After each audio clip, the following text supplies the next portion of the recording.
المستضعفة نعلمه تماما، ونعلم ماذا يخطط وبالمراحل وإلى أين يرمي، خاصة فيما يتعلق ببلادنا الشامخة العريقة.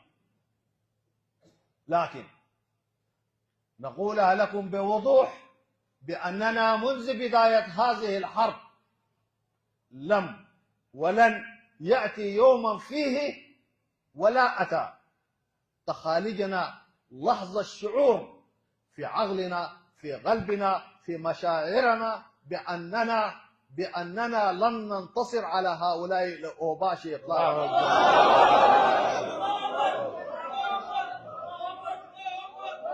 رغم الحصار، رغم الضغط العنيف من قبل العدو القاشم القادر، لكننا كنا دائما نرنو بمعنويات عالية إلى النصر لنفتح أبوابه بكل المفاتيح ومن كل الأبواب، لأننا كنا نؤمن إيمانا قاطعا بأن الله ناصرنا، لأننا على الحق ولأننا على طريق العدل.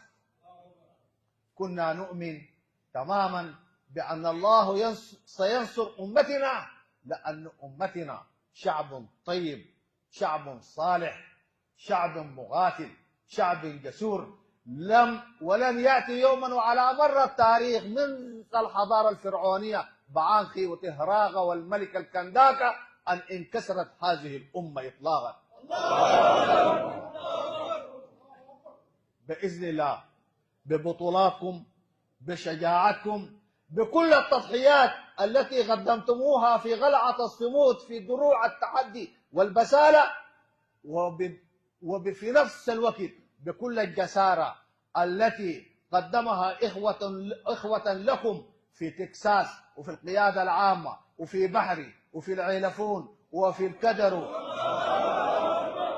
وفي الجزيرة وفي سنار وفي تماسيح النيل الأبيض وأسود النيل الأزرق والبابنوسة والأبيض ودلن العلم والنور والحضارة وأسود الجبال 14 فوق، وفي فاشر السلطان وما يقدمه الآن أبناء هذه الأمة نمور الصحراء في شمال دارفور. كل هذه البطولات ستروي هذه الأرض بالقيم الجميلة النبيلة، قيم الشجاعة، قيم الأصالة، قيم المروءة والشهامة. هذه القيم مجموعها بتولد في جيلنا وفي الأجيال القادمة القوة، قوة الإرادة، العزم، التصميم.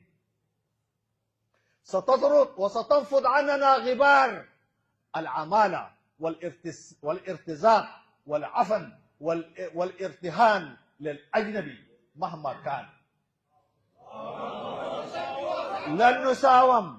لن نساوم في أرضنا، ولن نساوم في عزتنا، ولن نساوم في جيشنا، ولن نساوم في شباب أمتنا.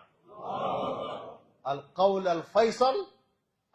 الفيصل لشباب أمتنا الذي قاتل وجاهد وناضل من أجل حماية أرضه، شعبه، وطنه. لا هدنة إطلاقا.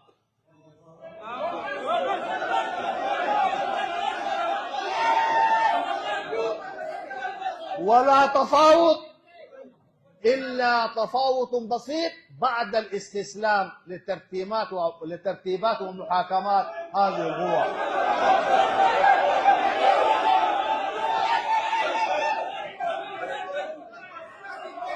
ليس هنالك تسوية سياسية، فالسياسة ليس للعملاء ولا للخونة.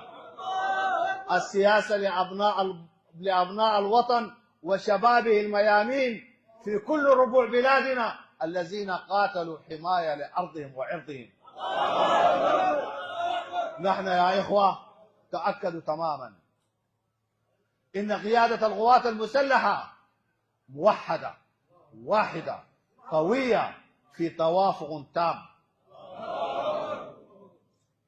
السيد القائد العام أخوكم الرئيس البرهان ومجلس السيادة عموما، وأخوكم نائب القائد العام الفريق كباشي، والأخ كبشي يا غوا، كبشي يا حبيب،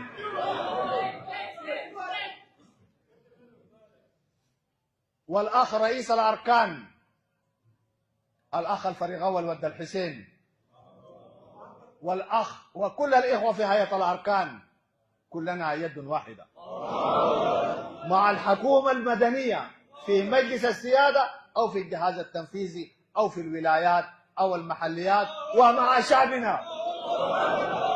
نحن نتأكد تماما لن ننفذ شيئا إلا الانحياز لرغبة وإرادة الشعب السوداني، لأننا وأنتم من تراب وطينة هذه الأرض.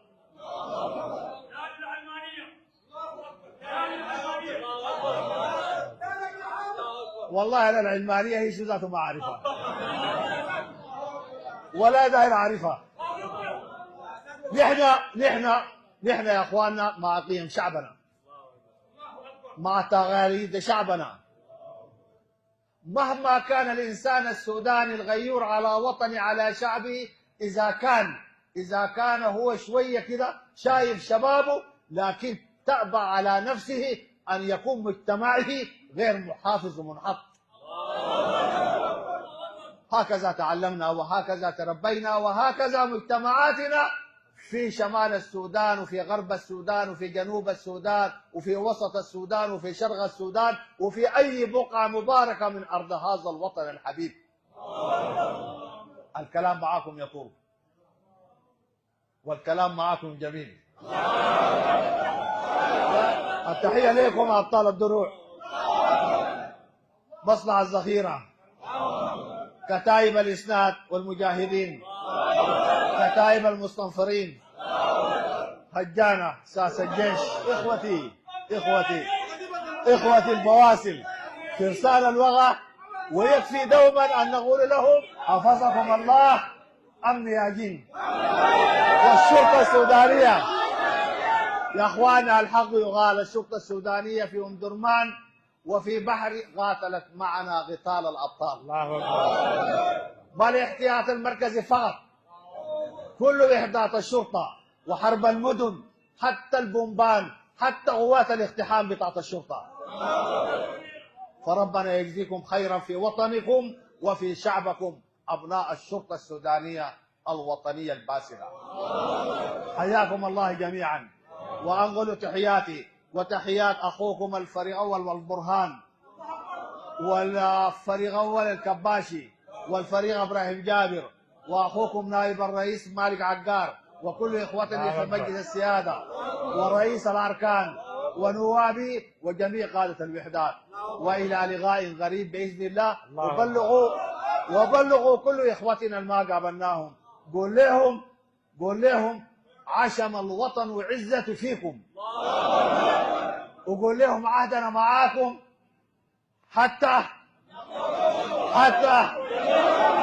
دارندوكا ومدافوك بإذن الله. حياكم الله وبارك الله فيكم.